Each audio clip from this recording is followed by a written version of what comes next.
program keagamaan di segenap pelosok di negeri Perak ini, termasuklah ya menyampaikan dakwah Islamiah sampai ke dalam hutan ya, bersama dengan masyarakat orang asli, bersama juga dengan kepada orang-orang bukan Islam pun disampaikan dakwah. Ini kita doa pada Allah Subhanahu Wa Taala, mudah-mudahan Yayasan Qadir ini terus berkembang dan dapat memberikan banyak manfaat kepada kita, khususnya umat Islam di negeri Perak Darul Ridwan ini. Tuan-tuan yang dirahmati Allah, insya-Allah pada malam ni kita akan membicarakan tajuk berkenaan dengan kesyukuran, insya-Allah. Tuan-tuan yang dirahmati Allah, bila kita sebut tentang syukur, jadi banyaklah orang ya yang faham syukur ni semata-mata kita sebut alhamdulillah. Jadi bila faham syukur, sebut alhamdulillah.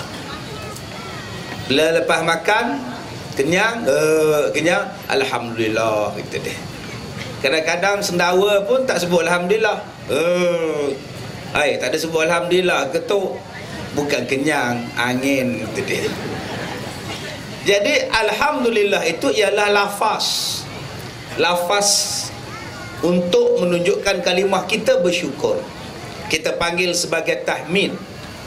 Kalau kita mengucapkan la ilaha illallah, namanya tahlil. Tahlil tu la ilaha illallah, itu tahlil.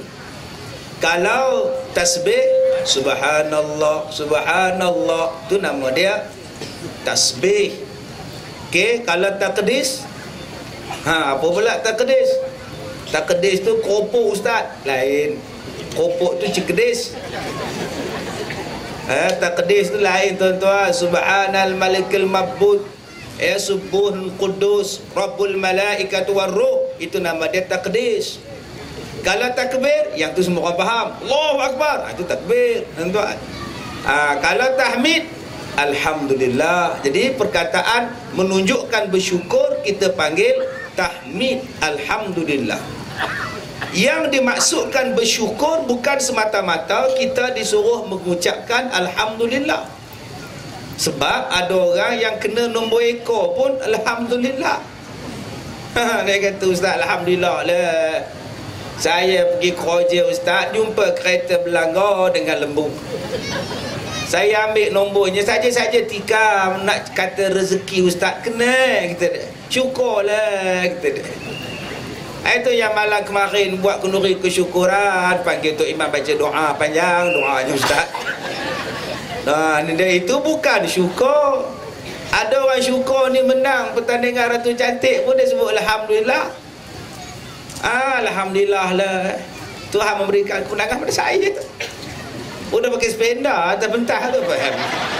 Syukur apa ke benda, alhamdulillah.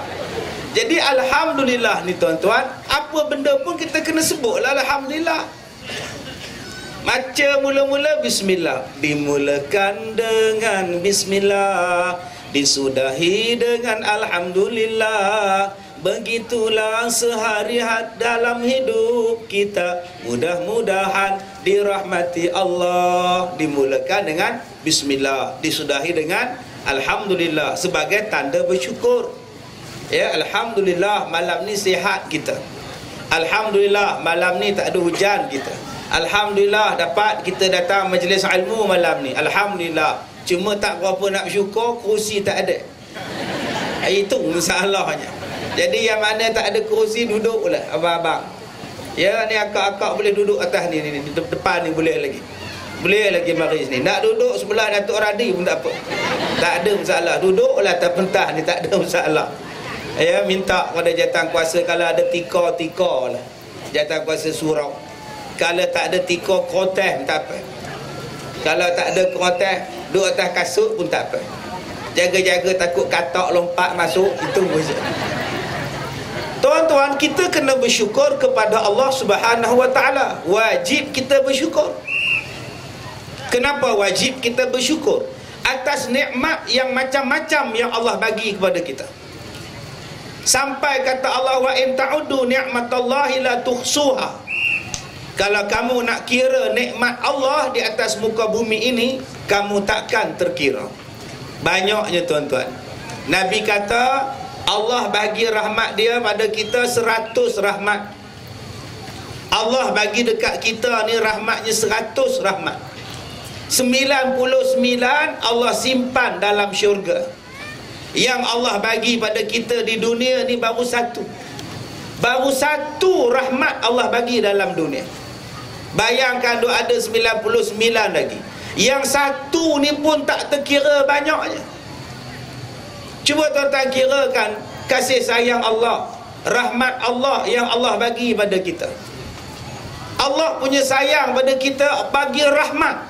Rahmat ni maknanya kasih sayang. Dan rahmat Allah itu pula tak terkira. Daripada kita dalam perut ibu sampailah kita ni masuk dalam tanah, rahmat Allah sentiasa bersama kita. Banyaknya tuan-tuan rahmat Allah. Allah bagi kepada kita semua benda. Nikmat hidup, nikmat sehat, nikmat makan minum, nikmat tidur. Tidur tu nikmat tu tuan-tuan. Jadi kalau ada orang sebelah tuan-tuan tidur, jangan marah dia. Dia sedang menikmati nikmat Allah. Tadi saya buat dengan tuan ketua polis kita. Ya, tuan-tuan yang mana belum kenal dia ni rasa macam kenal, tapi di mana ya? Gerak saya ni dah orang ni tuan-tuan. Gerak-gerak khas rodo-rodo kota raya. Sekarang rodo-rodo betul gajah tuan-tuan. Untung tuan-tuan. Minggu lepas saya pergi ceramah di Penang, di Ibu Pejabat Daerah Polis Penang. Sebelum saya pergi ke IPD, saya pergi satu kampung. Bila sampai di kampung ni, orang kampung kata, "Ustaz, jom kita tengok sekejap. Ada satu orang ni sakit. Dah 2 minggu sakit, masuk hospital seminggu."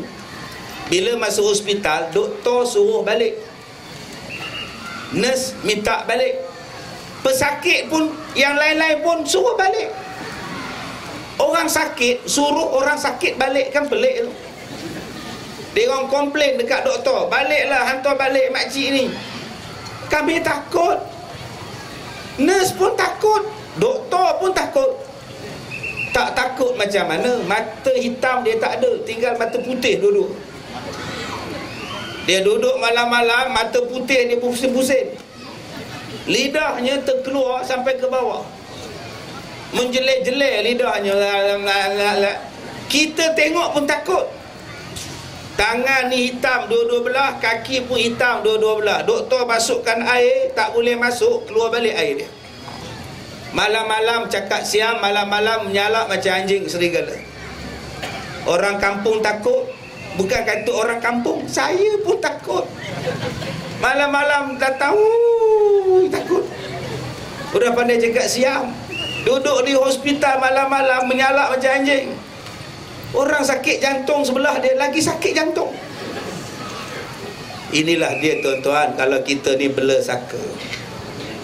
Ni tanda-tanda orang bela saka. Nak mati susah tuan-tuan, menjelir lidahnya. Kalau tuan-tuan tengok, confirm tak tidur. Bila anak dia bagi minum susu, dijilat seluruh muka dengan lidah. Ada saka. Mungkin dia silap bela ke, mungkin dia silap amal ke, mungkin dia ada ilmu yang tak betul ke. Bila susah nak mati, susah, takut. Jadi orang banyak tanya pada saya, "Ustaz, macam mana kita nak kenal orang-orang yang ada saka?" Saya jawab senang je malam ni.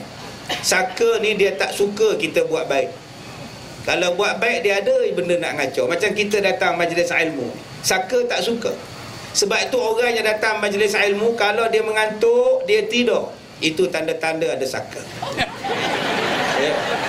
Jadi tuan-tuan tengoklah siapa yang tidur. Tengok datang Datuk Radi tidur ke mak, jaga-jaga. Jadi siapa yang tidur tu jagalah, baik celik mata. Itu tanda-tanda saka tuan-tuan. Malam kan tak tidur, kita jelek-jelek lidah di rumah tuan-tuan. Tuan-tuan yang dirahmati Allah, nikmat yang Allah Ta'ala bagi kepada kita banyak. Nikmat kita dalam perut ibu. Waktu kita kecil, Allah letakkan kita dalam rahim. Orang laki-laki tak ada rahim. Sebab tu orang lelaki tak boleh mengandung, walaupun nama dia Abdul Rahim. Sebab tu orang lelaki tak payahlah jual.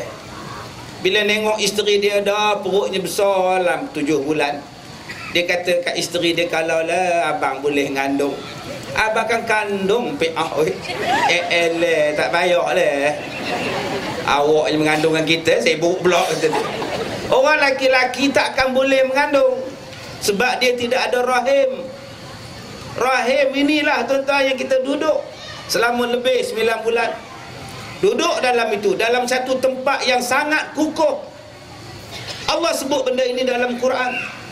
Allah Ta'ala sebut dalam Quran, dalam surah Ali Imran, dialah yang menjadikan kita, huwallazi yusawwirukum fil arhami kaifa yasha. Dialah yang menjadikan kamu duduk dalam rahim ibu kamu dan dibentuknya rupa bentuk kamu macam mana Allah nak. Dalam rahim ibu Allah pelihara kita dengan penuh kasih sayang. Tu istimewa tuan-tuan. Akak-akak ni orang perempuan istimewa. Allah pilih orang perempuan jadi tugas yang besar, tanggungjawab yang besar, melahirkan manusia. Jadi waktu akak-akak jangan susah hati bila mengandung. Allah bagi pahala, Allah naik darjat, Allah hapuskan dosa. Ini kadang-kadang bila mengandung marah. Kadang-kadang suami marah isteri dia mengandung.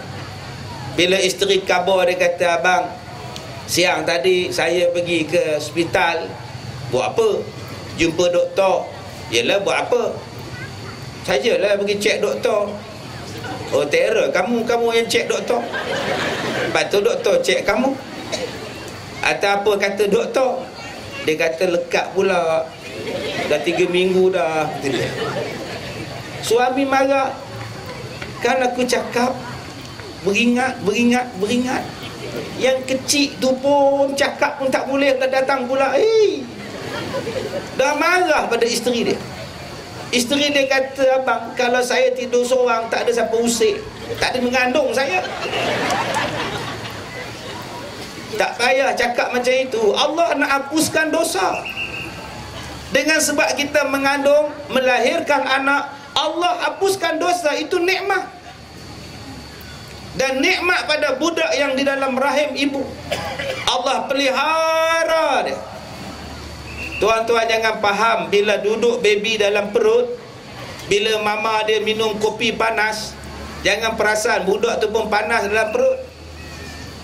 Bila mak dia nak minum kopi panas, opah dia minum kopi panas. Kesian budak dalam perut, panaslah dia. Bila mak dia nak makan sambal, makan sambal. Pedih lah budak tu, kata dia. Budak ni tak ada apa-apa tuan-tuan, dia selama rock aje. Tak ada apa-apa. Allah pelihara dia. Allah pelihara budak. Sebab itu dalam dunia ni tuan-tuan, Allah punya sayang kepada kita.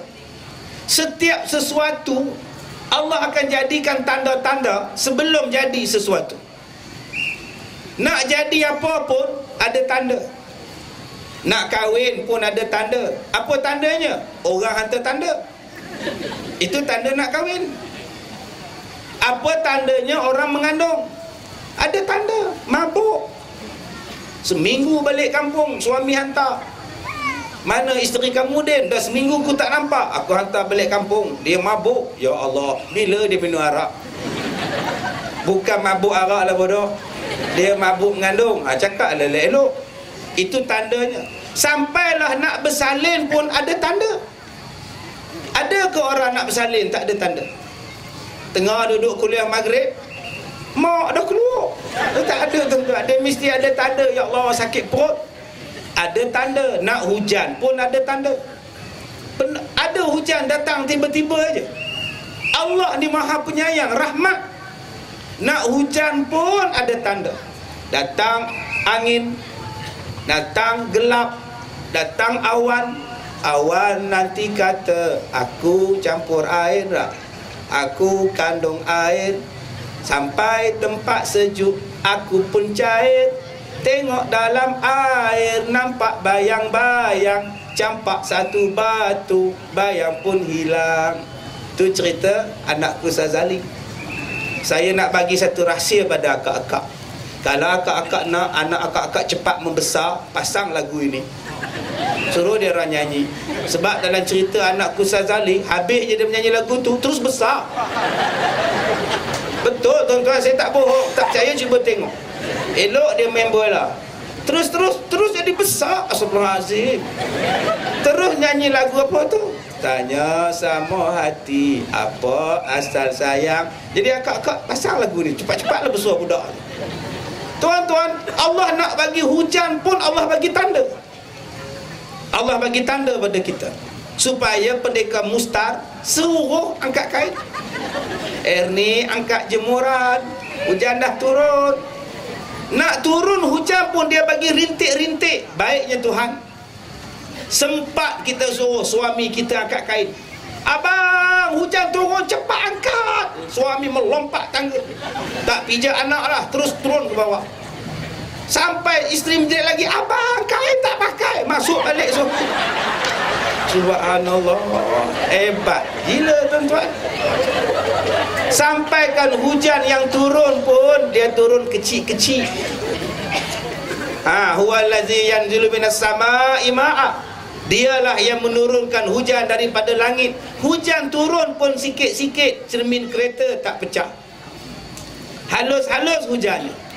Buatnya hujan turun besar botol ni, tak pecah bumbung kita. Kepala pun benjol tau. Tapi Allah ni Maha Rahman, Maha Pemurah, Maha Rahim, Maha Penyayang.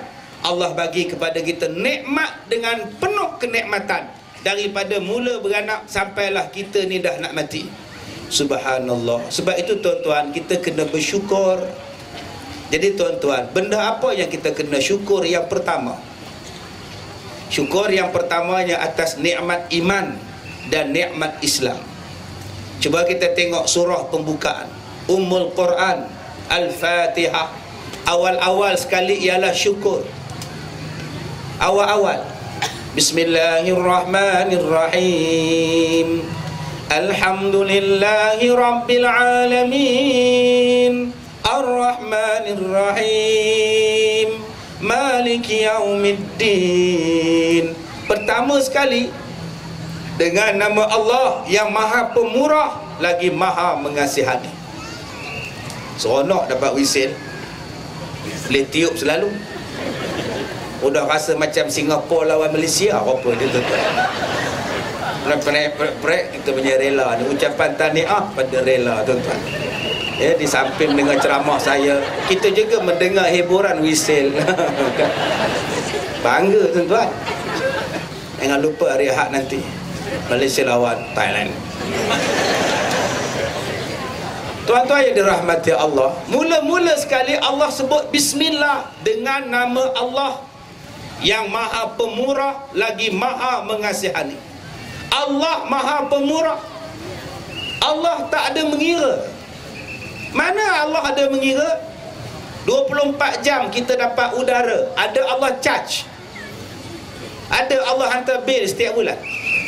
Bil seduk udara RM40. Tak ada peri tuan-tuan. Pemurahnya Allah. Allah ni Maha Pemurah. Kita buat dosa, kita minta ampun, Allah ampunkan dosa kita. Allah Maha Pemurah. Buat apa kita nak kedekut? Sebab ada manusia yang kedekut, berkira yamat. Nama dia Haji Bakhil. Nabi kata ada 4 manusia yang Allah benci. Ada perangai 4 manusia ni yang Allah benci. Perangai yang pertama, manusia yang suka cakap, dengar kabarnya. Dengar kabarnya. Ni orang yang suka cakap, dengar khabar kan, dengar kabar lah. Nampak? Dengar kabar, mana kamu tahu? Dengar kabar lah. Orang macam ni Nabi benci, Allah benci.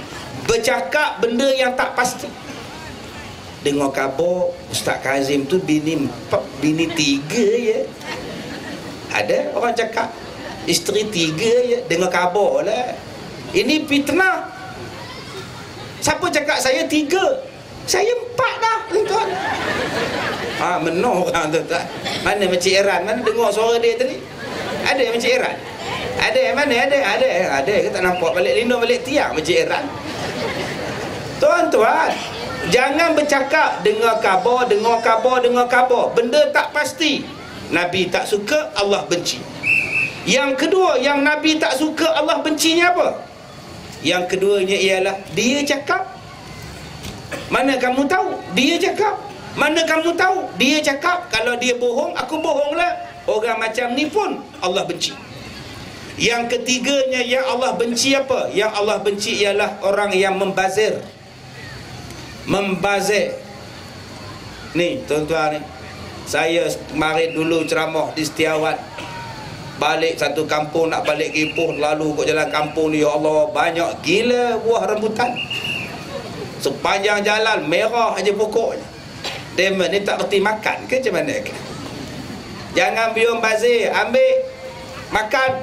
Udah makan, udah serak suara. Kalau dah tak lalu makan, sedekah lah.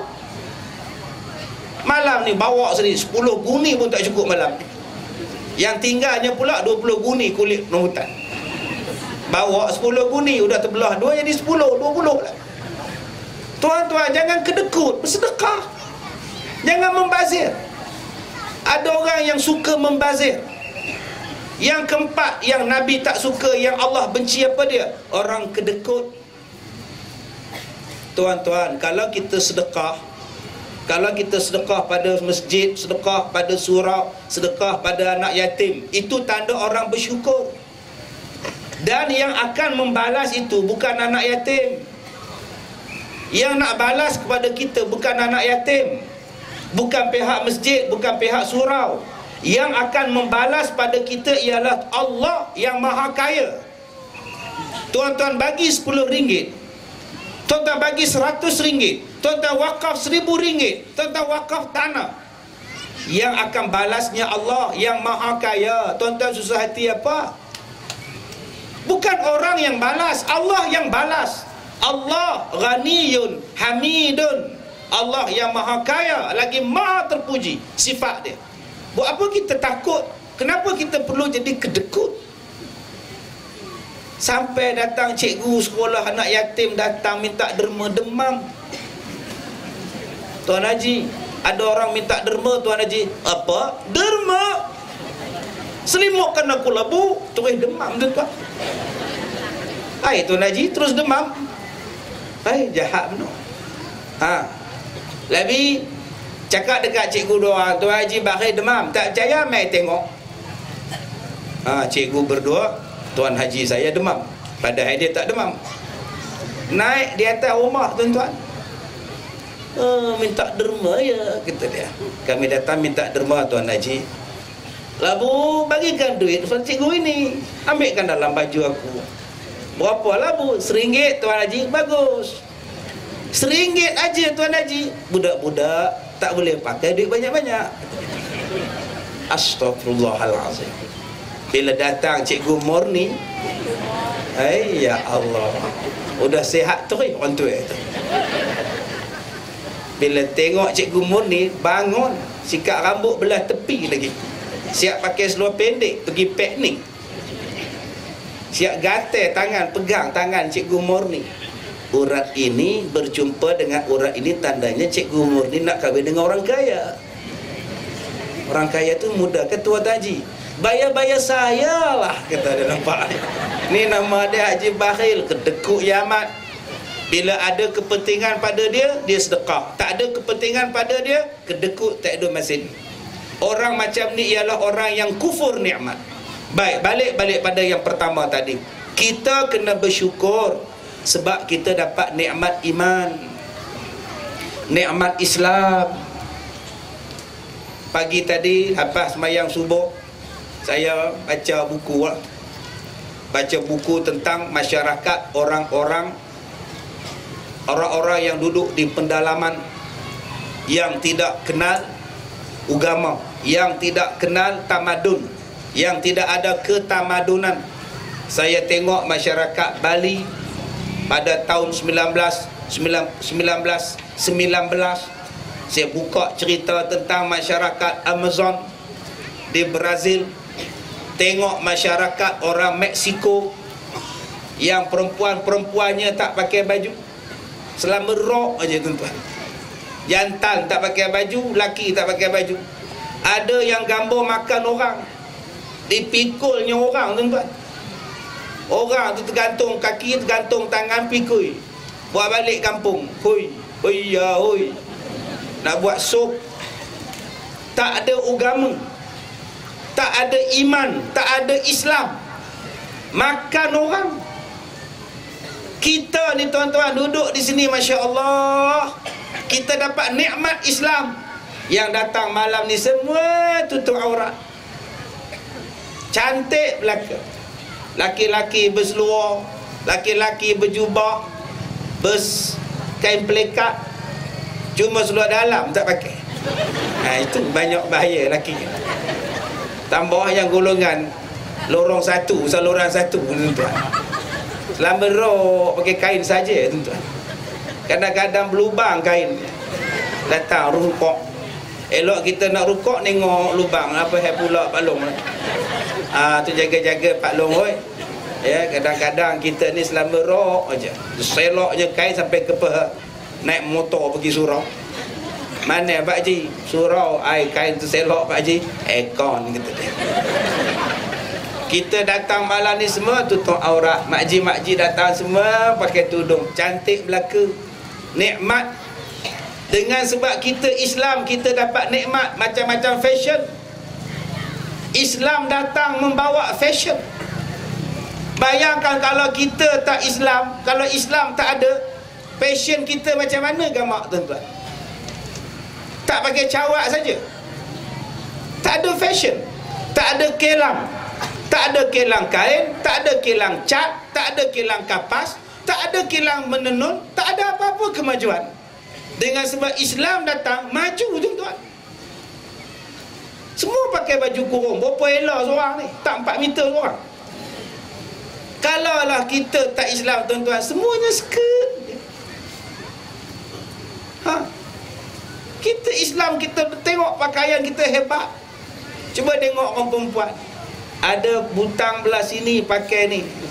Dua. Dulu atas kepala, sekarang tak ada dah.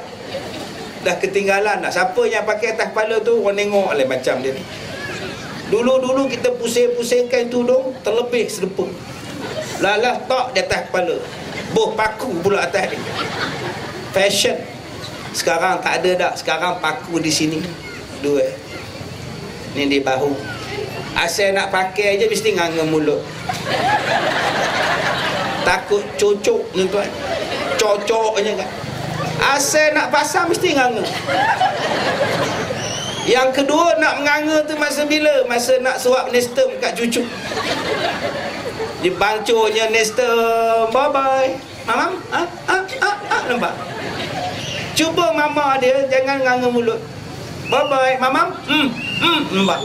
Tak ada, tuan-tuan. Bila nak suap anak mesti mak dia nganga. Mamam pegang mulut. Tak nak mama makan. Sebab tu dia menganga mulut. Sekarang orang perempuan dah jarang pakai di sini, pakai di bawah. Lenggok. Jalan dalam gelap pun tak apa, nampak benda itu. Kita bila dapat nikmat Islam, kita makan benda yang baik-baik. Kita tak makan bangkai. Bayangkan kalau kita tidak dapat nikmat Islam. Jumpa ular, bedek. Jumpa bewak, alhamdulillah, kata dia. Jumpa babi, dikejarnya lah. Babi makan.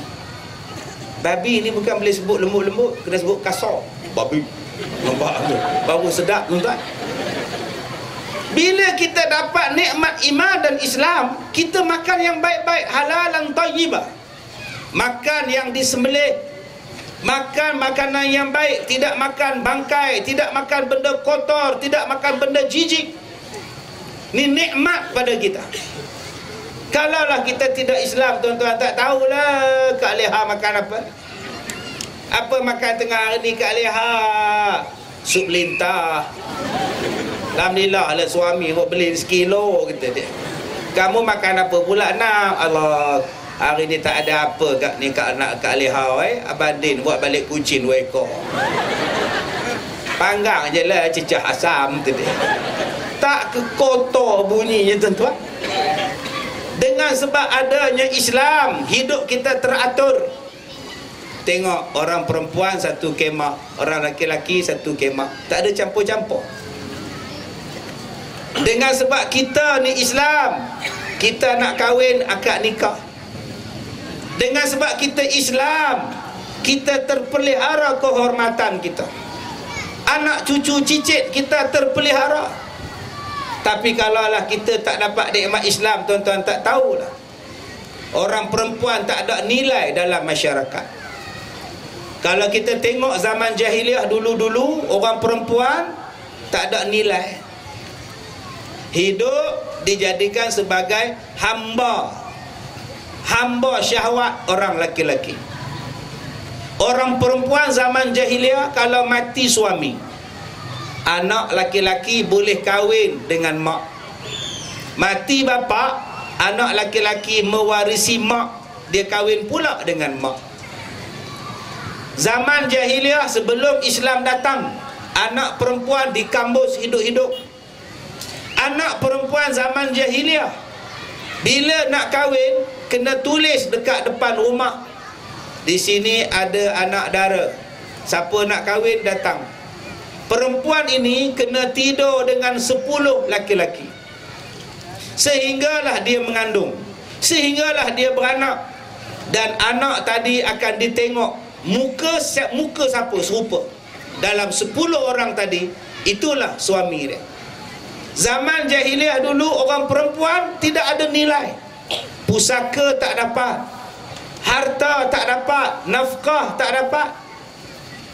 Zaman jahiliah dulu, kalau suami dia mati, perempuan tadi tak boleh mandi selama setahun, tak boleh potong kuku setahun, tak boleh sikat rambut setahun, tak boleh keluar pada bilik setahun, tak boleh bercampur dengan orang ramai setahun, tak boleh.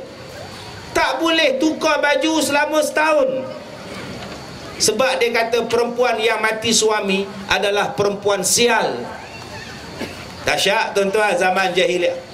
Tak boleh mandi setahun. Bayangkan kita tak mandi sehari, udah runsin. Dia setahun. Selepas tahun kalau umur dia panjang, maka dia boleh keluar. Dia ambilnya tai unta, disapu pada seluruh badan. Konon-kononnya perempuan ini telah membuang sial. Datang Rasulullah, datang Islam, Allah angkat martabat kita. Allah angkat martabat orang perempuan sampai Nabi kata, jannah, syurga, al-jannatu tahta aqdamin ummahat. Syurga terletak di bawah tapak kaki ibu. Nak masuk syurga kena taat dengan mak. Sampailah Nabi kata, orang laki-laki kalau nak harapkan syurga, hendaklah berbuat baik kepada isteri dan anak-anak dia. Sampai Nabi kata, mana-mana laki-laki yang ada seorang anak perempuan, atau 2 anak perempuan, atau 3 anak perempuan, dia bela elok-elok anak perempuan dia, maka Nabi kata dia akan menjadi jiran Nabi di dalam syurga. Nampak tuan-tuan, di sini kalau tuan-tuan ada anak perempuan, jangan duk pandang lekek, duk kutuk isteri. Isteri dia dah melahirkan 3 anak perempuan. Kali keempat suami cakap, kali ni kalau kamu beranak, keluar lagi anak perempuan, aku menikah lain. Aku nak anak jantan. Apa masalah dengan anak perempuan? Nabi kata orang yang bela anak perempuan elok-elok jiran Rasulullah dalam syurga. Tuan-tuan tak bangga jadi jiran Nabi dalam syurga? Kita kalau setakat jiran M. Kilau pun kita suka. Apa ada pada M. Kilau? Ni jiran Rasulullah. Sebab itu apa yang Allah Ta'ala bagi nikmat iman dan Islam, kena bersyukur. Yang kedua, apa nikmat yang Allah bagi pada kita? Nikmat hidup atas muka bumi. Nikmat hidup. Sebab tu ada satu lagu, orang yang tak suka dengan hidup, dia marah dengan hidup. Tidak ku minta lahir ke dunia, tidak ku minta cacat begini. Dia marah kat Tuhan.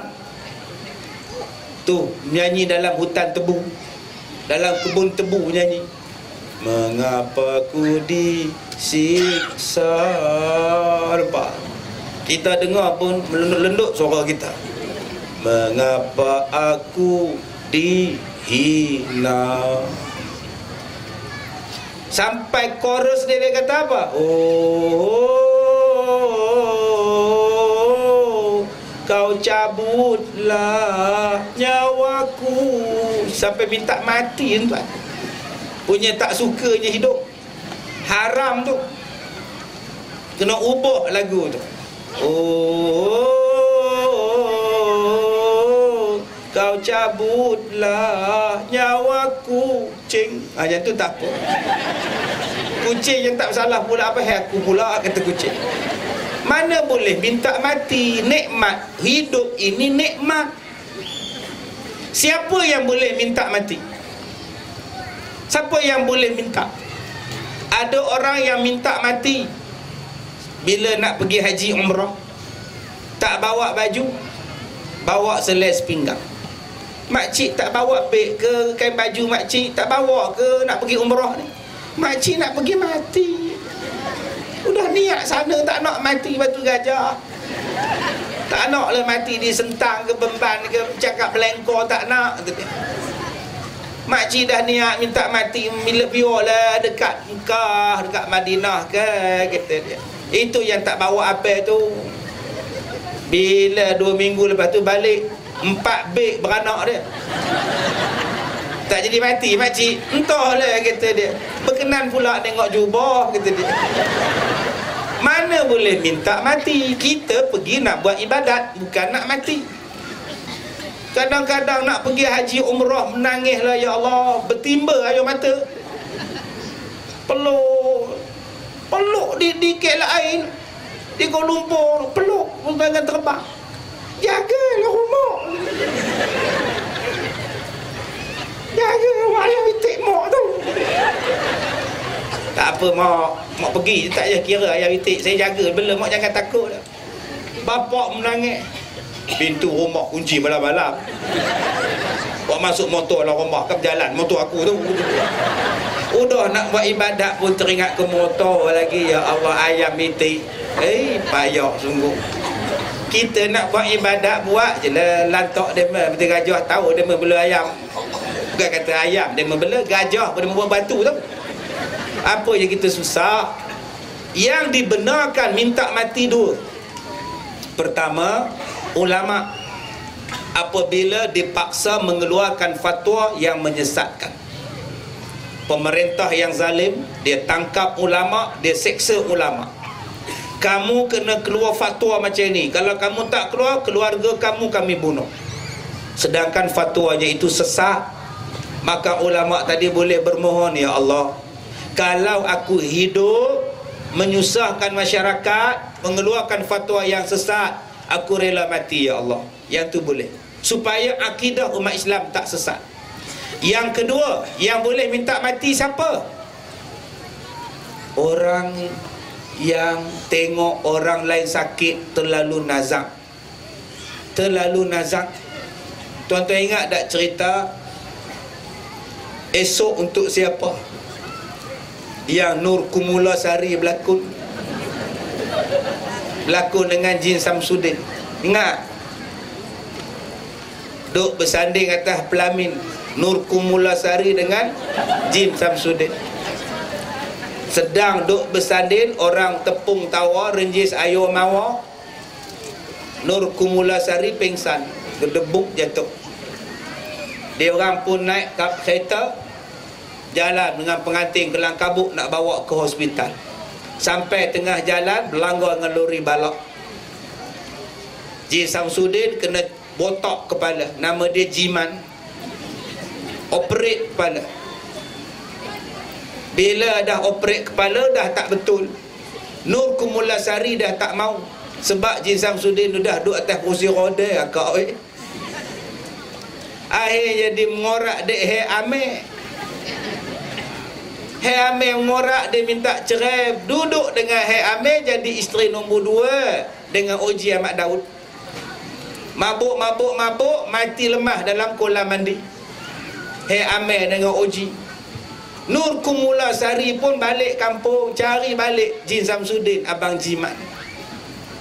Bawa kain baju jadi janda, minta maaf dekat mak dia Nur Rizan, bini Pi Romli. Nur Rizan kata, buat apa kau datang lagi jumpa mak setelah kau hancurkan hati Abang Jimat? Maafkan Nur mak, Nur bersalah. Tak guna kau minta maaf lagi. Tu cerita esok masih ada ke apa? Mak, boleh tak saya jumpa dengan Abang Jimat? Ada, dia di bawah rumah sana. Udah tak betul, asyik pegang gambar kamu aja. Bila Nur Kumlasari merangkak masuk bawah rumah, inilah Jimat sejak kematian, sejak kamu tinggalkan dia. Dah tak betul dia, asyik pegang gambar kamu. Jimat udah sengit kepala begini, dengan botak kepalanya. Kata Jimat, udah tak betul. Mak dia Nur Rizal pun berdoa, ya Allah, kalau baik hidup baginya, kau sembuhkanlah penyakit anak aku. Kalau mati bagus padanya, aku relalah dia mati, ya Allah. Itulah yang dibenarkan, doa itulah. Nak cerita yang itulah, tapi kena cerita lori balak lah, aksiden apa semua. Kena kabur daripada awal sampai habis, baru tuan-tuan faham.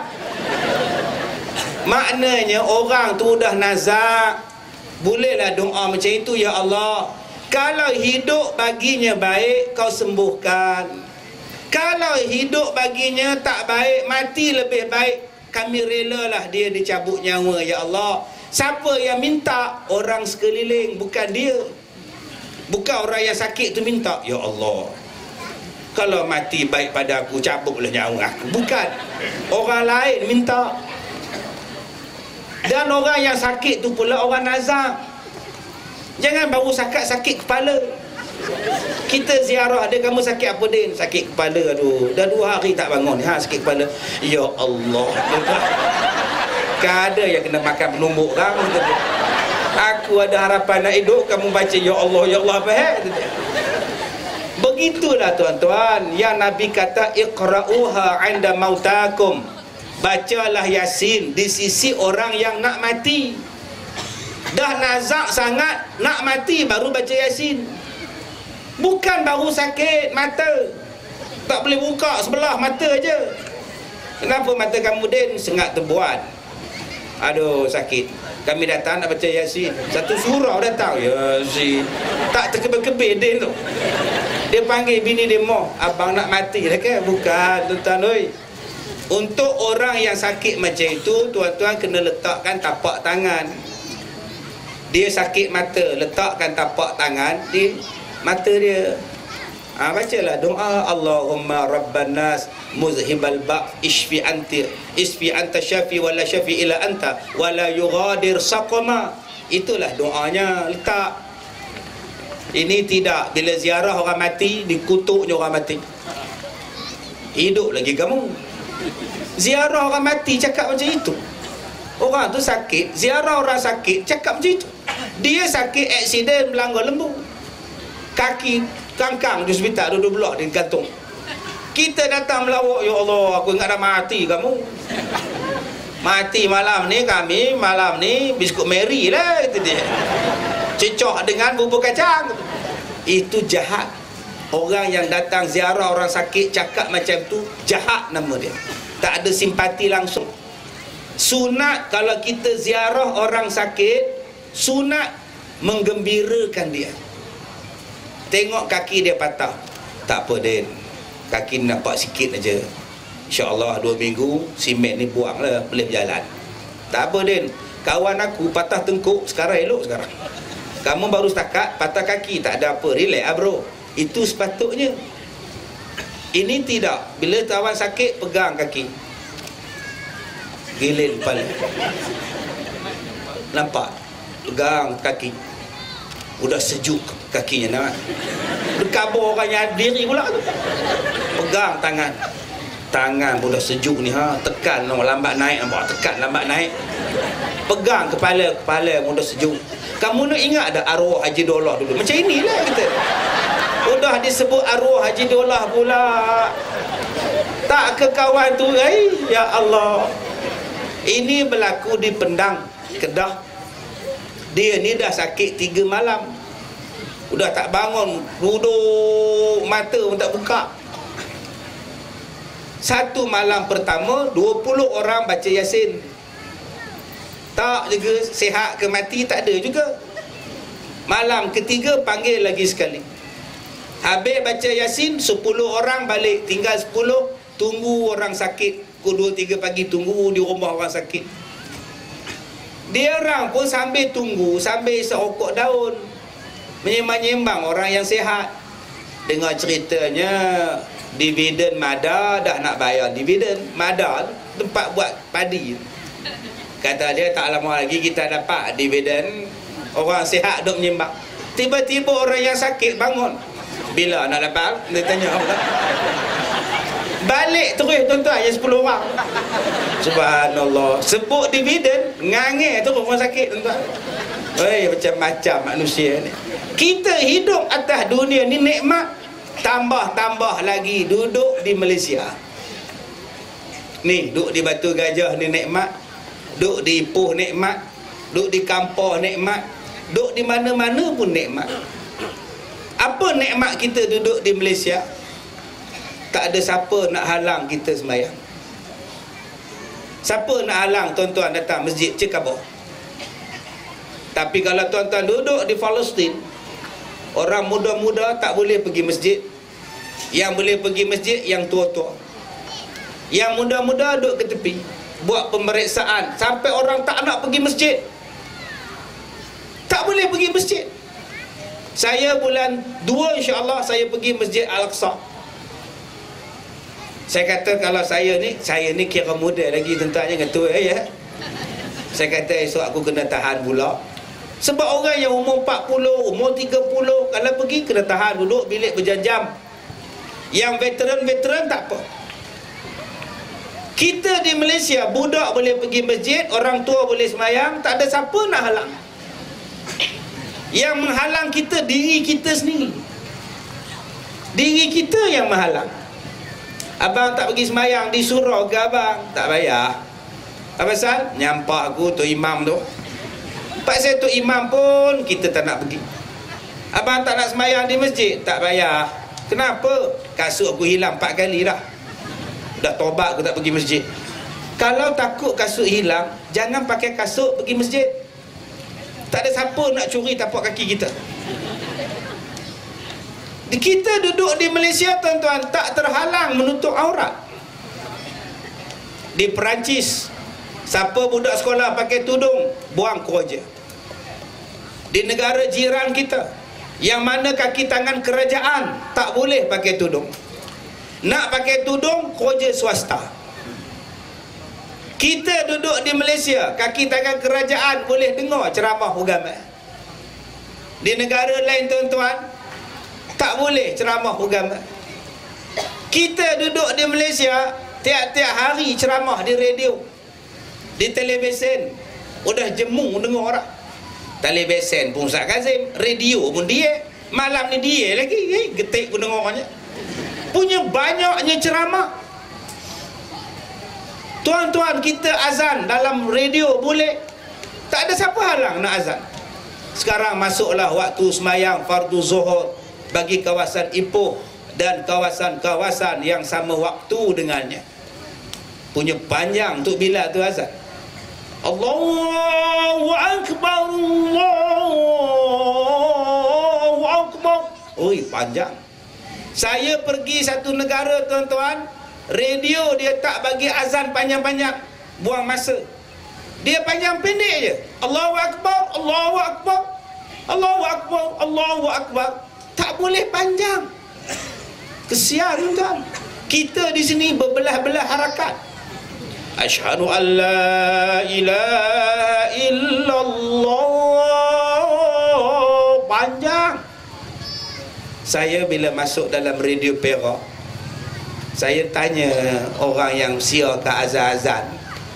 Saya tanya dekat dia, bang, Mana dia bang azan-azan yang selalu keluar dalam radio. Ada satu azan tu saya tak berkenan dengarnya. Boleh ke saya cek? Dia kata boleh, baguslah. Dia pun tekan. Yang ni sedap betul. Yang ni pun betul. Yang ni ustaz, yang ni tak betul. Sebab tu tuan-tuan dah tak dengar dah bang. Dulu-dulu ada dalam radio. Allahu Akbar, Allahu Akbar. Tuan-tuan dengar tak dulu azan? Allah. Saya dengar tu naik berbulu telinga. Saya dengar dalam kereta. Kereta tu saya punya. Radio saya punya. Kalau bukan saya punya, saya tumbuk dah. Apa sama? Apa hal tu? Asyhadu an la ilaha illallah. Entah tuan-tuan, saya bukan boleh tengok benda-benda macam itu. Sepak radio dah rasa kan. Sekarang dah tak ada dah. Kalau ada boleh ke kampung tak dapat elok lah. Bulan lepas saya baca khutbah. Duduk sementara nak masuk waktu, duduk barisan depan. Udah masuk waktu, tok bila bang. Yang tu lagi saya takut. Allah, yang tu lagi saya takut. Ni apa pula ni? Yang ni saya tak ada nipu tuan-tuan. Ni benar tuan-tuan, tak ada nipu. Saya nak sesak nafas. Allahu Akbar, Allah. Ini kalau dengar subuh tuan-tuan, pom-pom tidur balik orang. Budak-budak berkata, mak punya apa mak? Tak ada orang lain kena abangnya. Habis lepas semayang Jumaat, saya tanya tok pengurusi, tak ada orang lain ke jadi bilik? Memang keluarnya pun dah jalan macam Pak Uda tau. Gitu-gitu keluar. Bang pun gitu boleh. Dia kata, ustaz, tak ada air kami ustaz. Dia datang masjid pukul 11 pagi.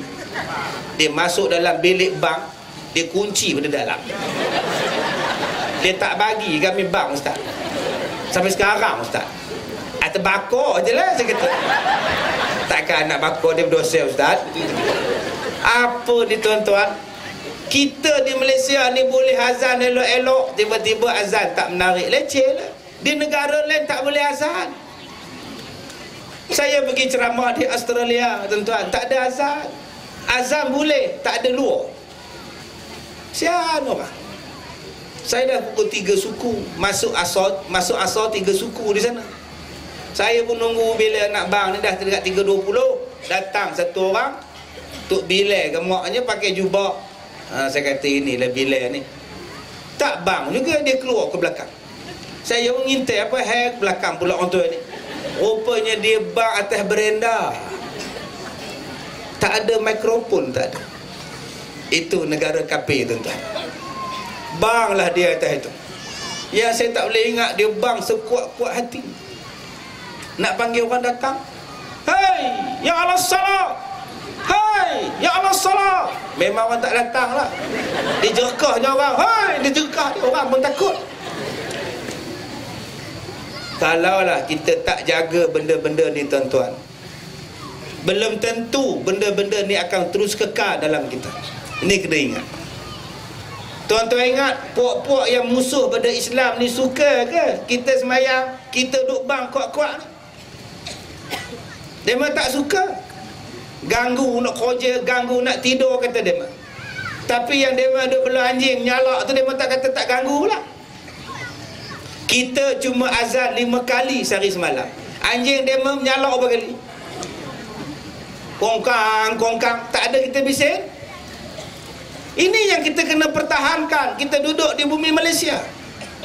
Mengaji senang, kuliah maghrib senang, ceramah senang. Ni malam ni buat ceramah ni, beribu datang. Campur dengan kereta, penuh padang. Subhanallah. Ini yang kena pertahan. Saya ceramah di Mekah. Bulan 4 ni saya pergi ceramah di Mekah lagi. Setahun sekali ceramah di Mekah. Siapa nak ikut, jom kita buat umrah sekali. Ceramah di sana tuan-tuan, kalau berkumpul lebih daripada 5 orang, Polis datang. Berkumpul 5 orang je, polis datang. Dia suruh keluar. Roh. Ya Allah, roh. Ya hajat, roh. Apa hal pula roh ni apa hal? Aku hidup lagi gitu. Dia suruh kita keluar. 5 orang dia menganggap sebagai perhimpunan yang nak guling kerajaan. Sebab tu nak buat ceramah kena buat kerjasama dengan konsulat Malaysia. Saya pergi ceramah atas jemputan konsulat. Tak apa, mereka tak kacau. Itu pun kena buat di kawasan konsulat saja. Tak boleh buat ceramah di padang macam ni. Ini kerahnya undang-undang Saudi. Buat ceramah agama macam ni pun tak boleh. Buat 5 orang berkumpul, datang lampu dia, polis peronda datang. Berbeza dengan Malaysia, ceramah macam ni polis jaga. Siap ketua polis ada, tuan-tuan nampak. Ini beza. Ini yang saya katakan tadi, bersyukur. Tapi setengah kita dia tak faham. Sebab dia tak pernah berjalan ke luar negara. Dia tak pernah tengok keadaan masyarakat Islam di negara lain. Saya berforum perdana 3 orang. Saya, satu ustaz Cina mu'alaf, satu ustaz kampung pengurusi forum. Cina mu'alaf ni dia duk kutuk Malaysia. Ini ni galak, suka pandang salah pada orang-orang mu'alaf. Bila orang Cina datang masjid, orang Melayu suka tengok ini macam. Saya kata biar betul orang tu ni. Dia kata orang Melayu tak suka. Saya kalau pergi Cina, orang Islam ramai. Saya menong tengok dia. Habis waktu giliran saya bercakap, saya kata saudara, masa bila orang Melayu benci sama Cina? Tak benci. Surau orang Melayu pun orang Cina buat. Masa bila kami benci? Yang cat masjid tu nyonya, pakai seluar, pakai topi, duk cat nyonya. Nama pun nyonya. Masa bila kami benci pada orang Cina? Kami orang Melayu yang pergi kedai Cina. Biar betul. Tadi saudara cakap di negara Cina orang Islam ramai. Betul saya kata ramai. Tapi cuba tengok, adakah perkembangan Islam macam orang Malaysia? Dia kata di negara Cina Islam sudah 1400 tahun. Di sana ada masjid yang 1000 tahun. Saya kata nak bangga apa? Kerajaan Cina tak buat masjid, dia buat 1000 tahun dulu. Nak buat apa? Tuan-tuan pergi ke Cina, cuba tengok masjid dia. Buruk ya amat. Masjid hak 500 tahun dulu, 1000 tahun dulu, 100 tahun dulu. Kerajaan komunis Cina tak bagi buat masjid. Nak kata bagus lagi. Yang kita duduk di Malaysia ni nak sembahyang daripada Masjid Batu Gajah, cuma tak siap lagi je. Daripada masjid nak ke Ipoh tu kita boleh sembahyang tang mana? Sesen minyak Petronas boleh sembahyang. Sesen Shell boleh sembahyang. Sesen Bah boleh sembahyang. Sesen kereta api boleh sembahyang. Punya senang nak sembahyang. Apa masalah kita nak sembahyang? Syukur duduk di Malaysia boleh sembahyang. Pergi naik kapal terbang boleh sembahyang. Pergi kenduri kahwin boleh sembahyang. Restoran ada surau boleh sembahyang. Sekolah ada surau boleh sembahyang. Apa masalah? Tak ada halangan nak sembahyang. Saya bila pergi ceramah di Cina, tuan-tuan, nak sembahyang susah, kena cari masjid. Masjid pula buruk, ya Allah. Macam di Australia jugalah, tak boleh bang. Speaker tak boleh, bang dekat luar. Saya tengok tu bila dia bang pakai piah kecil, subah sekerat. Allahu Akbar, Allahu Akbar. Yang sembahyang 4 orang campur tu imam. Siap tuan-tuan. Kita di Malaysia, Masya Allah, Masya Allah, gerakan Islam kita kuat. Masjid kita hebat. Kuliah maghrib tiap-tiap malam, ceramah agama tiap-tiap minggu, tiap-tiap hari. Buka televisyen ceramah, buka CD ceramah, kenduri kahwin ceramah. Ni nama dia nikmat Islam. Syukur ni tuan-tuan. Pergi semayang di airport, tak ada surau. Tak ada surau semayang ke airport. Sahabat-sahabat tanya, ustaz nak sembahyang mana ustaz? Kita sembahyang atas lantai ni lah, dah tak ada surau. Atas lantai pun boleh sembahyang. Nak lapik dengan apa ustaz? Buka jaket masing-masing, lapik. Nak ambil wuduk, pergi ke tandas. Saya pun duduk tunggu dekat jaket nak sembahyang. Tak datang-datang paklong-paklong. Saya pun turut pergi ke tandas. Tengok-tengok semua berdiri 4-5 orang duduk dekat sinki. Kena beleter dengan tukang mop lantai. Mereka marah ambil air sembahyang situ. Padahal dengan kita pun bila ambil air sembahyang merecik habis. Dia ambil air sembahyang merecik habis cermin. Cina tu marah. Sesak-sesak nak. Sesak-sesak marah tu tak. Yang seorang pakcik tu pula ambil basuh kaki. Kaki ni buh dalam sinki. Sebelah kaki berdiri, sebelah lagi duduk dalam sinki. Tak marah Cina. Tergamam dia tak boleh buat keluar kaki. Lagi marah. Nak ambil air sembahyang pun susah. Lah saya kata pakcik, isi dalam botol, pergi ambil dalam jamban. Nak sembahyang tuan-tuan. Kita di sini tempat wuduk free, pergi ambil. Sembahyang dia tak mau. Bila sembahyang tuan-tuan, orang pakai ambil gambar. Datang ambil gambar berkelip-kelip. Dah tak khusyuk kita pun. Rasa macam nak angkat macam itu. Orang negro ambil, orang Cina ambil, polis ambil gambar dia, mereka tak pernah tengok sembahyang gambar ni.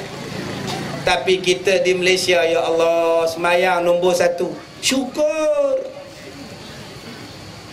Kita nak berjalan di luar negeri, nak cari makanan halal. Masya Allah, kena bawa bekal tau. Saya pergi ceramah di Australia, tuan-tuan, kena isi borang. Makanan apa yang dibawa? Kena isi borang. Makanan apa dibawa? Dema tak benarkan kita bawa makanan daripada rumah kita. Jenuh sorok. Sorok kalau buka dirampas. Isi borang, declare. Tandakan apa makanan yang bawa. Tanda lah. Yang datang periksa tu, madam, pakai skirt, gemuk badan. Please open your luggage, Okay. Dia pun tengok. What's this? This is instant noodle. What's this? This is biskut 4 segi. Kena khabar tuan-tuan. Tak khabar, dibuang je. Kena cerita. Satu makcik tu bawa serunding, dilipat dalam kain tuala. Bila dia periksa, nampak. What's this? Serunding. Apa kata dia? What? Serunding. Dia lempar je, pam, pecah tu tuan. Udah menang makcik. Apa makcik nak makan ustaz? Serunding tak ada, kata dia. Tak apalah Australia, makanan halal berlambak lagi. Nak cari makanan halal susah tuan-tuan. Ini halal ke ayam, ni halal ke ni. Kita sekarang duduk di Malaysia halal belaka. Yang kata masuk kedai tak halal pasal apa? Kenduri berlambak, makanan berlambak, kedai kopi banyak, gulai kawah banyak. Nikmatnya duduk di Malaysia. Bersyukurlah tuan-tuan. Boleh sembahyang, boleh tutup aurat, boleh belajar, boleh mengaji, boleh makan senang. Tuan-tuan cuba tengok Malaysia. Malaysia, Sabah, Sarawak, Semenanjung Malaysia. Yang sekeliling kita Indonesia, Jawa, Borneo, Filipina.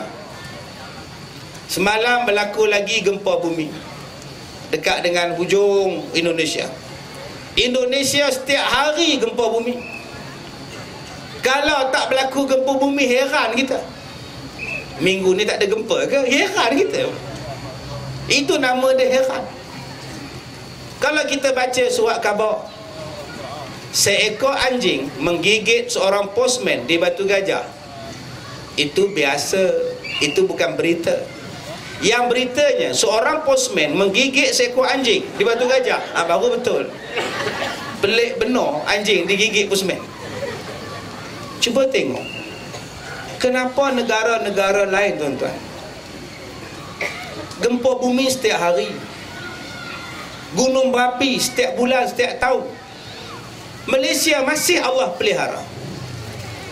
Benda tu tak berlaku lagi pada kita. Nabi kata ada beberapa sebab. Sebab yang pertama kata Rasulullah, Allah menahan bala turun apabila ada ibu-ibu yang menyusukan anak. Bala tak turun bila ibu menyusukan anak. Allah kesian pada ibu, Allah kesian pada baby yang duk menyusu mak dia. Allah kesian, Allah tak turunkan azab. Sebab tu tuan-tuan, bila isteri kita menyusu pada budak, janganlah diseksa dia. Kawan tak tidur, kita perah dia buat kerja macam-macam, dah lah anak tu menangis. Nak nenen mak ni celek mata pun tidak nak buat minum. Elok duk nyusu anak laki pula, mak nak nenen, mak pula iya. Letihlah aku, yang tua nak, yang kecil nak. Bawa sabarlah ya Allah. Kita ni kadang-kadang ngira kita je. Isteri letih tak ada ngira. Balik tengok-tengok isteri ni, panggil cepatlah tidur mak. Oi, dah malam besok Jumaat. Yang isteri ni duduk buai budak. Abang tak nampak ke budak ni tidur? Awak bukannya nak nangguk dia, saya juga tidur budak ni. Buat-buatlah baca Quran dulu. Suami ambil Quran, auzubillahi minasyaitonirrajim. Datang isteri dia, abang, budak dah tidur. Sadaqallah. Tak sampai 2 minit setengah, dapatlah pahala auzubillah aja. Ibu-ibu yang menyusu anak ni, satu sebab Nabi kata Allah tahan bala. Sebab itu tuan-tuan, ziarah orang yang ada anak kecil, bagi hadiah pada orang yang ada anak kecil, tolong orang yang ada anak kecil. Yang kedua, apa sebab Allah tahan bala jangan turun? Kerana adanya binatang-binatang ternakan yang meragut rumput. Lembu, kobor, kambing, unta, kambing bor. Ya duk binatang-binatang ni, kucing. Allah kesian pada binatang ni. Kalaulah kemarau nak makan apa, maka Allah tahan bala. Yang ketiga, kenapa Allah tahan bala? Kerana adanya anak-anak muda yang hatinya melekat pada masjid.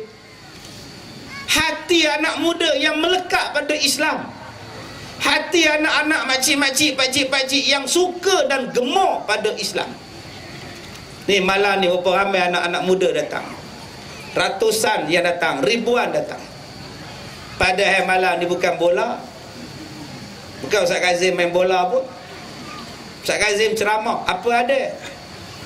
Nasi pun tak ada, air boleh main tak bagi. Tapi tetap anak-anak muda datang. Sebab hati suka. Hati dia ni bukan milik dia dah, milik Allah Ta'ala. Tu yang dia menyanyi tu, hati ini bukan milikku lagi, 1000 tahun pun takkan ku nantikan kamu. Awak dengar lagu tu nak tidur. Macam mana dia suka benar-benar teh sedengarnya. Cinta itukah tandanya? Hantam sajalah. Asal orang suka udah lah tuan-tuan. Lagu ni apa? Lagu ni bila dengar jelas. Itu jelas. Bila dengar menenangkan jiwa, tu nama dia lagu. Kalau seni katanya tak jelas, tu bukan lagu lagi. Apa dia cakap kita tak faham. Mulutnya dekat mikrofon, bila nak faham? Lakukan perubahan, jadikan Rasulullah musuh kita bersama. Tuan-tuan faham? Saya 4 kali dengar, oh Rasulullah, baru faham. Cuba cakap jelas-jelas. Jadikan Rasulullah musuh kita bersama. Baru betul. Orang nak ambil Rasulullah pun takut. Tu nama dia lagu. Lagu tu kena clear, pitching kena jelas. Ni kadang-kadang lagu, ya Allah, pening kepala. Lagu ni kena clear. Aduhai adinda, dengarlah madah kekanda, tercurahlah cinta, ahai nyawa padamu juga. Tu baru lagu. Dengar pun sejuk. Tambah suami menyanyi kat isteri. Duk atas katil pegang tangan. Aduhai adinda, dengarlah madah kekanda, tercurahlah cinta, ahai nyawa padamu juga. Isteri tu mesti sebut yes. Dia tak tahu laki dia menikah 4 lah. Tak habis-habis kena kelentong. Tuan-tuan, yang Allah tahan bala tu tak turun pasal anak-anak muda ni, yang hatinya ingat ke masjid. Sebab tu saya seronok tengok imam muda, tuan-tuan. Imam muda, Masya Allah. Ni kalau boleh cuti-cuti sekolah ni, tuan-tuan, hantarlah letak di surau. Duduk di rumah buat tengok Ultraman buat apa? Tengok Ultraman, Digimon, Pikimon, semuanya ada belaka. Kalau lah cuti sekolah ni, pihak jawatan kuasa surau kerjasama dengan yang berhormat kita buat program 2 minggu imam muda. Letak di surau, tidur semua. Bawa bantai, bawa tilam. Begini pikunya cuti sekolah. Mana yuk? Surau. Oi, oi, oi, begitu. Daripada siang sampai ke malam belajar agama. Sekampung kita ni tak ada masalah imam nanti. Tuan-tuan, saya latih budak-budak ni cuti sekolah ni 700 orang, tuan-tuan. Ada di sekolah 700 orang. Besok dia belajar sembelih ayam dengan sembelih kambing. Sebab tu saya kalau buat korban tak ada masalah. Yang sembelih semua orang muda. Kita sekarang nak sembelih ayam susah. Nak sembelih lembu tak ada orang. Arab tu imam tua tu lah. Udah terketuk-ketuk untuk imam Parkinson bawa pisau. Lembu dah tidur baring nak sembelih, dia musriau, tuan-tuan. Risau lembu ni mati ke aku ni. Tu imam udah tak nampak mana lembu mana tu. Tukar pegang lembu kata imam, itu tangan awak tu. Bukan imam sini ni di Afrika, tuan-tuan. Dah marah saya pula tak balik saya kan. Saya latih anak-anak muda. Buatlah cuti sekolah di sini. Hari Khamis ni kita belajar mandi mayat. Kami belajar mandi mayat bukan setakat mandi. Belajar mayat, model mayat tu dibawa turun dalam kubur. Bungkus dia dengan kain kapan, turun dia dalam kubur, tak di sini. Pelajar-pelajar lain tanya ustaz, nak kampus terus ke? Jangan kan, saya ke dalam kan. Kita ajar tuan-tuan, akhirnya kita tak ada ketandusan orang yang mandi mayat, baik laki dan perempuan. Mandi mayat adalah mandi yang paling senang. Kenapa tuan-tuan nak takut? Kadang-kadang tak ada ustazah, mayat menung. Bila nak mandi, oi, kita mayat.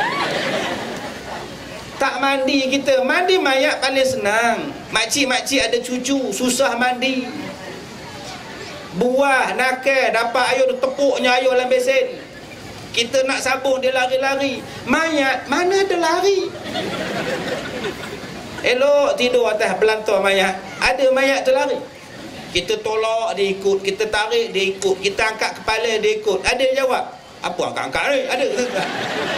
Kalau dia jawab, tukang mandi je lari. Mandi mayat benda paling senang. Kenapa kita rasa susah? Islam tu mudah. Kalaulah malam ni anak-anak muda yang ramai malam ni kita tarik mereka ke arah Islam, mereka nak hiburan, kita buat hiburan. Malam besok buat ceramah, malam minggu pula buat karaoke. Tak apa, karaoke nasyid. Karaoke nasyid tak salah. Buh lagu nasyid karaoke. Johan peringkat pertama mendapat hadiah melancong ke Gunung Lang di Ipoh. Oh iya. Sikit punya bangga ke tuan-tuan boleh naik bot. Yang mana pergi Gunung Lang dia tahulah. Pusing bot situ. Tengok beruk 2 ekor balik. Bagi hadiah menarik sikit. Siapa yang jadi imam muda melancong buat umrah umpamanya, hadiah motor sebiji. berderet tuan-tuan. Sagu hati, basikal fiksi. Barulah dapat. Ini Johan Musabaqah mendapat RM50. Menang mudah dah. Tambah aku naik motor pergi habis 100 belajar. Kita didik anak-anak muda. Buat karaoke nasyid, tak apa. Duduk menyanyi di situ. Sepohon kayu daunnya rimbun, tak apa. Kalau lagu biasa pun boleh. Janji lagu-lagu yang baik. Kepadamu kekasih, aku serahkan jiwa dan raga, jua segalanya. Siapa kekasih kamu? Allah. Kan bagus, tak ada masalah. Buat nyanyi lagu nasyid, tak ada salah. Lagu yang baik. Saya dah rakamkan album yang terbaru. Album saya yang pertama dengan Rabbani, yang kedua dengan UNIC. Akan rilis. Orang Batu Gajah sebut rilis, orang Ipoh sebut akan keluar. Album ini bulan depan, awal tahun. Lagu ni saya menyanyi semua untuk suami isteri je. Lagu romantik untuk suami isteri di bilik tidur. Buat. Bila timbul cinta, pertarungan tidak berguna, selalu di jiwa menjelma rasa kasih belaka. Kasih juga cinta membawakan damai di jiwa, sengketa serasa tiada, sebab cinta bahagia. Tenanglah, tenang. Sayang-sayang adik, alah sayang pujaan hati bimbang. Kan sedap lagu. Ni tidak, cinta sakit. Dia nak berak ke apa dia? Biar benar. Jadi kalau anak-anak muda ni kita tarik ke arah agama, dema ni lah yang menyebabkan Allah tak turun bala. Sebab hati mereka muda, jiwa muda, jiwa seronok. Tiba-tiba mereka berseronok secara Islam. Benda itu ada di Malaysia. Sekarang orang yang nak belajar tahfiz beratus-ratus orang. Ni hak datang malam ni, berapa ramai anak dia hafiz Quran. Sekolah lain susah, negara lain susah tuan-tuan. Saya ada sekolah tahfiz yang nak masuk tahun depan 700 orang.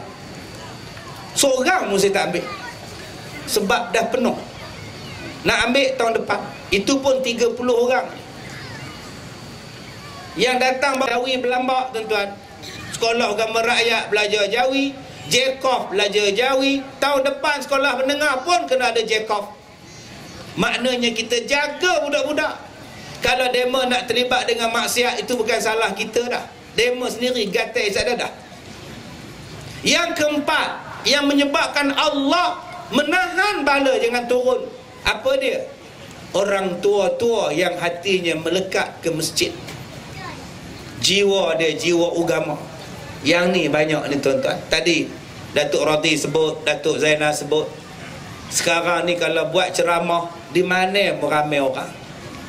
Buat di Padang ramai, di stadium ramai, di masjid ramai, sambutan ada.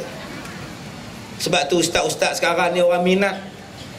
Ustaz sekarang ni tuan-tuan sudah jadi duta kopi. Dulu artis, sekarang duta kecantikan. Dema datang jumpa saya, ustaz, kami nak ambil ustaz jadi duta produk kecantikan kami. Saya pun tengok muka secermin, ni mana cantik muka aku ni. Dema ni rabun ke apa? Ambil ustaz, tak ambil artis dah. Tuan-tuan tengok hari ni majalah-majalah, muka ustaz depan. Ustaz Don dan Din, muka semua. Ustaz Kazam, Kazim, Zam-Zam, Al-Kazam. Tuan-tuan tengok majalah Harmoni. Saya buka majalah Harmoni bulan ni, buka majalah Harmoni. Saya buka gambar tengok, saya baca cerita pasal saya. Ustaz Kazim yang berkahwin ketika berusia 18 tahun. Ya Allah. Muda gila 18 tahun. Masa bila saya kahwin umur 18? Saya dah kahwin 18 tahun.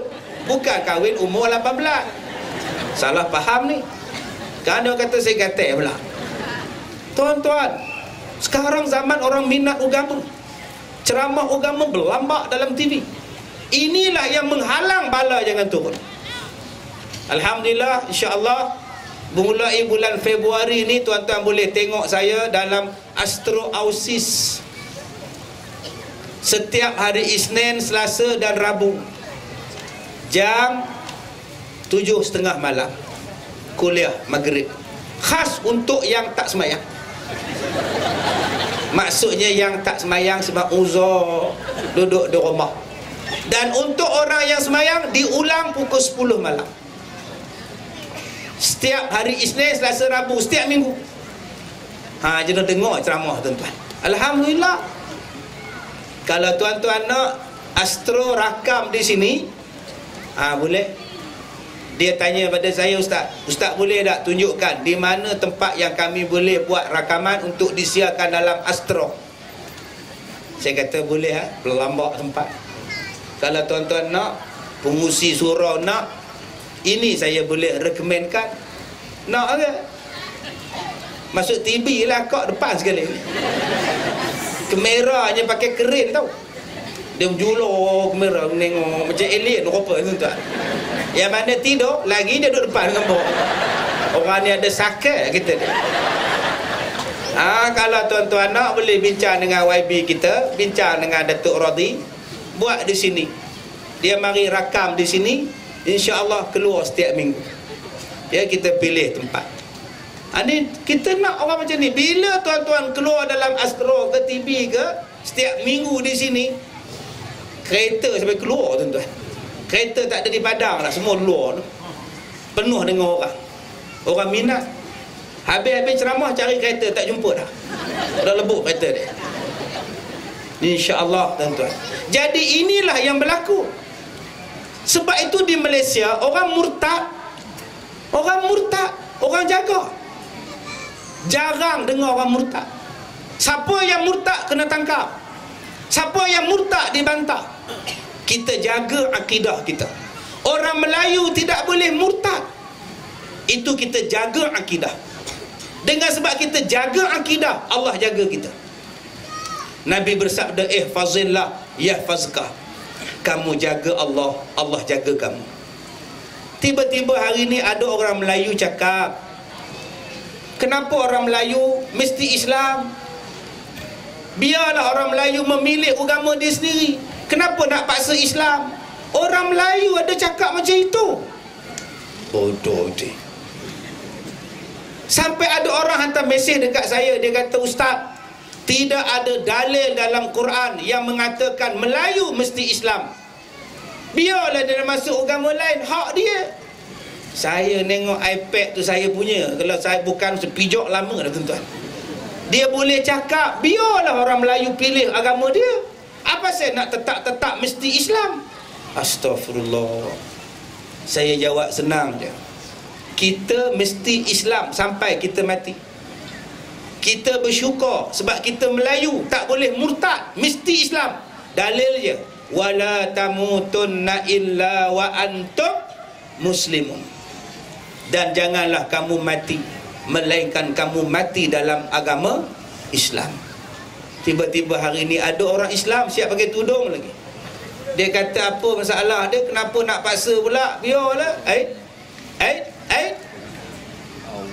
Cuba tengok di Indonesia, akidah tak dijaga. Kamu nak murtad. Sebab tu tuan-tuan, apa berlaku di Indonesia? Allah tak jaga. Rakyat susah. Seberang laut datang kerja di Malaysia. Rezeki susah, gempa bumi selalu, makanan susah. Allah tak jaga. Sebab kamu tak jaga akidah. Di sana agama adalah sama. Nak masuk apa pun tak apa. Sebab tu hari ni kita lihat pelakon-pelakon mereka Islam kahwin dengan Kristian. Lindia Kandau kahwin dengan Jamal Mirdad. Tak ada apa-apa. Serumah duduk, Islam seorang, Kristian seorang. Tak ada apa-apa. Murtad tak ada apa-apa. Tuan-tuan kenal kan Rory Marantika? Tu seiring dan sejalan tu, seindah bunga di taman. Tu nama dia Rory Marantika. Dengarlah oh sayang, laguku untukmu, lagu penuh arti, harap kau mengerti. Ku rasa gembira menyanyi denganmu, aku terpikat dengan gayamu mempersonakan. Nanti dia sambung. Oh dengarlah kasih, ini ku menyanyi. Itu nama dia Rory Marantika. Asal dia Kristian, kahwin dengan Anita Sarawak, masuk Islam. Bercerai dengan Anita Sarawak, masuk Kristian balik. Mati pun dalam Kristian. Itu orang Indonesia, enggak ada apa-apa, Pak. Akidah tidak dipelihara. Kongsi masjid, kongsi gereja. Hari Jumaat orang Islam semayang, hari Sabtu orang Hindu semayang, hari Ahad orang Kristian semayang. Agama adalah sama, kata mereka. Cuba tengok apa yang berlaku. Tapi kita di Malaysia masih pertahankan. Islam adalah agama tertinggi. Islam adalah agama persekutuan. Orang Islam tak boleh murtad. Orang Melayu mesti Islam. Alhamdulillah. Saya nampak yang ini, tuan-tuan. Allah tolong kita. Kalau siapa-siapa yang cuba nak merungkai benda ini, saya takut, tuan-tuan. Indonesia tiap-tiap hari gempa bumi. Silap-silap dia boleh seberang main tempat kita. Setiap hari demo tu berlaku gempa. Dekat je Sumatera dengan Batu Gajah ni, tuan-tuan. Jaga-jaga. Cuba tuan-tuan tengok di India, agama adalah sama. Nama dia pluralism. Agama adalah sama. Sebab tu Shah Rukh Khan kahwin dengan Hindu. Shah Rukh Khan Islam. Kita minat dekat dia, siap bagi datuk lagi. Minat dekat dia, duk menyanyi, bahu duk goyang. Tumpah air, you muskuraए, तुमने न जाने क्या सपने की तारे, अब तो मेरा दिल जगे ना होता है, क्या करूँ हाय, कुछ कुछ होता है. Minat sangat. Minat. Isteri dia nama Gauri, Hindu. Dalam rumah dia ada madrasah surau, dalam rumah dia ada tok kong. Adakah tuan-tuan nak anak tuan-tuan jadi macam itu? Mana bini kamu, Din? Semayang. Atau datanglah masjid, dia pergi tok kong. Apa kamu Islam dia? Adakah tuan-tuan nak benda itu? Tak. Kita pertahankan. Jangan siapa-siapa cuba nak merungkai benda ini. Tapi gerakan-gerakan ini sekarang dah masuk, tuan-tuan. Kita takut dia mempengaruhi kita. Dia berkata Allah adalah Tuhan semua orang. Allah adalah Tuhan semua. Tuhan semua orang. Gunalah kalimah Allah. Hai, bila mereka kata orang Kristian pun boleh pakai kalimah Allah, inilah punca dia. Kamu orang apa? Kamu orang Islam. Kamu orang apa? Kamu orang Kristian. Orang Kristian Tuhannya pun Allah. Orang Islam Tuhannya pun Allah. Jadi yang pentingnya Allah hanya Tuhan kamu. Kamu berdua boleh kahwin, janji Allah Tuhan kamu. Sebab itu mereka kahwin di Indonesia, di India.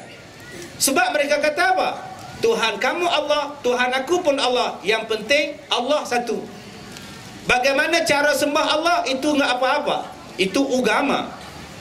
Akhirnya sesat kita, tuan-tuan. Jadi saya nampak program agama kita. Agama kita pertahankan. Akidah kita pertahankan. Program agama kita pertahankan. Islam kita pertahankan. Sebab itu saya nampak, tuan-tuan, Allah masih bendung lagi. Walaupun ada maksiat dalam negara kita, kita tak nafikan ada maksiat banyak, tetapi agama lagi kuat. Kalaulah kita tak pertahankan agama kerana asyik berpecah belah, masa itu maksiat akan menang. Habislah, tuan-tuan. Habis. Baru ni saya keluar dalam TV9 hari Jumaat lepas. Pengacara dia tanya, "Ustaz, kenapa kita sembahyang tiap-tiap hari? Kenapa kita sembahyang, kita buat sembahyang hajat, kita berdoa untuk tolong orang Palestin? Kenapa sampai sekarang tak menang-menang Palestin? Israel tetap mengganas." Soalan dia, yang sembahyangnya di Mekah, yang sembahyangnya di Masjidil Haram, kenapa Israel masih ganas menyerang?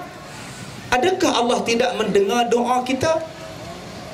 Saya jawab, pengurusi, saya bagi dekat pengurusi RM10. Pengurusi pergi cari orang yang pakai baju warna putih, kasih dia RM10. Pengurusi pun bawa RM10, cari orang baju warna putih, tak jumpa, sebab semua orang pakai baju warna hitam.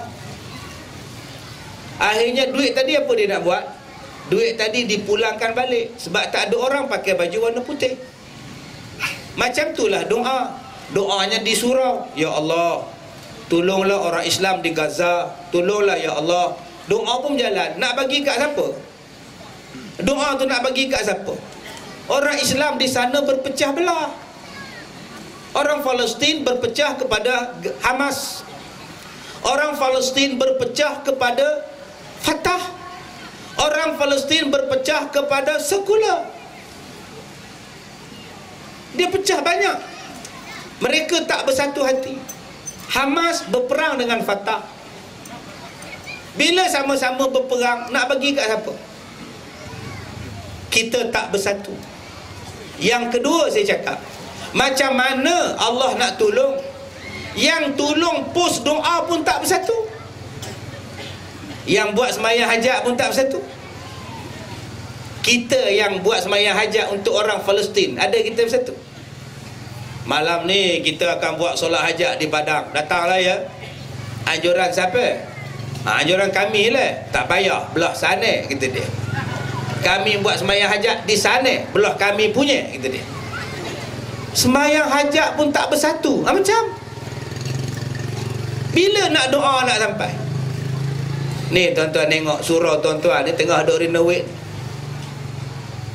Katalah YB kita datang bagi peruntukan, kelulusan pada yayasan apa ke, kerajaan bagi lori 4 pasir, 4 bata, 4 kayu, jalan sampai sini. Driver lori tanya, "Encik, mau letak mana ini pasir?" Pengurusi jawab, "Letak je sini." Pengurusi balik, elok nak tuang lori, bendahari cakap, "Jangan letak sini, letak di belakang." Dia pun pusing ke belakang. Elok nak buang barang pasir, datang setiausaha, buang di Padang. Elok datang ke Padang, datang pula Tok Siap, buang dalam surau. Agak-agak lori pasir tu dia nak buang mana? Tak ada patah balik. Orang surau tak bersatu. Itu kalau orang surau tak bersatu. Kalau toke dia tak bersatu. Dah bubuh barang atas lori, pasir dah bubuh, toke lori kata, "You hantar surau batu satu." Okey. Sampai dekat jaga cakap, "Hang hantar dekat masjid batu satu." Elok dah bawa lori, anak toke telefon, "Lu hantar surau batu 2." Agak-agak dia nak sampai tak? Lori tu pun pening.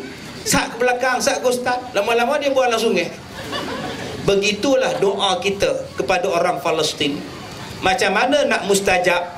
Di sana pun bergaduh, di sini pun bergaduh. Akibat kita tak bersyukur. Sebab tu tuan-tuan, kita kena bersatu. Bila kita bersatu, baru kita jadi hebat. Dan penyatuan inilah tuan-tuan, dengan sebab Allah sayang pada kita. Bila saya tengok, bila orang Melayu dah tak bersatu nanti, macam-macam bala sampai pada kita. Yang ni yang kita minta pada tuan-tuan bersyukur. Saya bercakap macam ni sebab saya berjalan di banyak negeri. Saya berjalan di banyak negeri tuan-tuan. Saya pergi satu negeri yang orang tak semayang, belah-belah Soviet Union, belah-belah Turkistan, Uzbekistan, segala yang tan-tan. Masjid ada, orang tak ada. Bila kita semayang, orang kampung datang mengendap kot tingkap, dia tengok kita semayang, dia rasa pelik, tak semayang tuan-tuan. Kita sekarang kapet tebal tu, rasa panas, kipas pasang, tak sejuk, pasang aircon. Dulu masa tak datang masjid sebab panas, kamu tak pergi masjid Din, hangat pijo, pasang aircon, tak pergi masjid Din, sejuk gila. Sejuk salah, panas salah, apa lagi ni, tak bersyukur. Tuan-tuan, yang terakhir, saya dah edarkan pada tuan-tuan doa. Okey, hari ni saya bagi ijazah pada tuan-tuan. Ni doa hak sekeping ni. Dah dapat belum? Dah dapat baca. Ikut saya baca. Okey, jangan lipat mula. Balik amalkan. Doa ni doa penerang hati.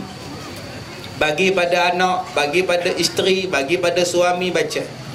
Bila nak belajar, bila nak pergi sekolah, nengok suami kita benar sangat, ustaz, mukadam tak habis-habis ustaz, bagi ni. Jangan tuan-tuan rebuih bagi pula minum ni pula. Baca dekat dia.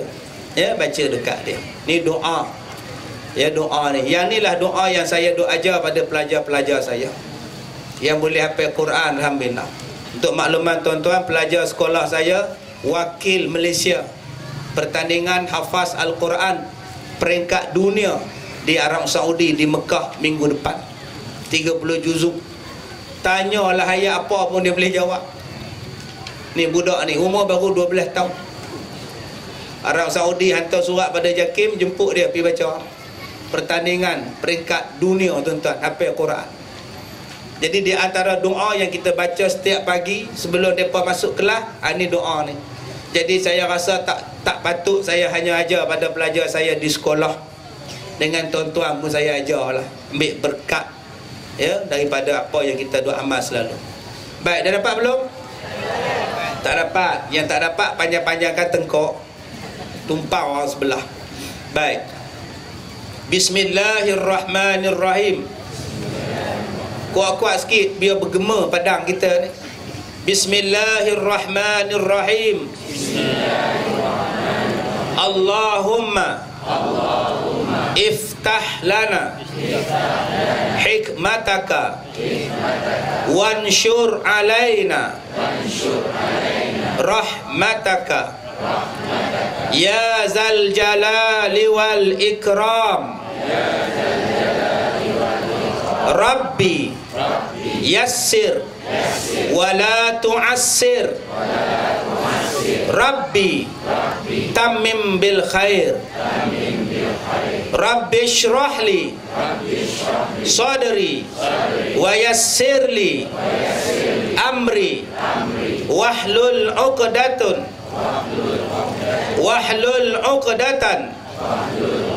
min lisani yafqahu qawli wasaddid lisani wahdi qalbi bihaulika wa quwwatika innaka ala kulli syai'in qadir. Allahumma anfa'ni bima 'allamtani wa 'allimni ma yanfa'uni warzuqni ilman yanfa'uni wazidni ilman. Alhamdulillah ala kulli hal wa a'udzu bika min hali ahlin nar. Allahumma salli ala Sayyidina Muhammad wa ala alihi kama la nihayata li kamalika wa adadi kamalihi. Allahumma salli ala Sayyidina Muhammad An-Nuril Muzhibi Lin Nisyan wa ala alihi wa sahbihi wa sallim walhamdulillahi rabbil alamin. Baik, jadi doa ni tuan-tuan untuk kita tak nak lupa, mudah dapat dalam pelajaran, senang ingat dan menjadikan kita ni payah untuk lupa. Ya. Jadi kalau orang yang mudah lupa, belajar hari ni lupa, belajar sat-sat lupa, amalkan selalu. Insya-Allah Allah bagi kekuatan ingatan pada kita. Ya, jadi tuan-tuan yang dirahmati Allah, jadi tuan-tuan boleh dapatkan CD-CD ceramah saya yang baru keluar minggu lepas. Begitu juga air penawar, CD, kismis, buku dan barang-barang Al-Barakah. Tuan-tuan boleh dapatkan di belakang pentas kita ni, ya, jualan daripada Pusat Pendidikan Al-Barakah. Jadi yang mana belum datang, jemput-jemputlah datang. Yang mana tengok gambar itulah sekolah saya. Jadi yang mana tuan-tuan yang berwakaf, yang membeli barang ni, semuanya dimasukkan dalam sekolah yang sekarang ni ada 1000 pelajar. Jadi saya ucapkan terima kasih pada yang bahagia, Datuk Radhi, Datuk Zainal, yang berhormat kita. Terima kasih kepada pengurusi surau, ketua kampung dan semuanya. Kita jumpa lagi di lain masa. InsyaAllah saya ada di TV1 setiap hari Ahad 6.30 petang. Setiap Ahad 6.30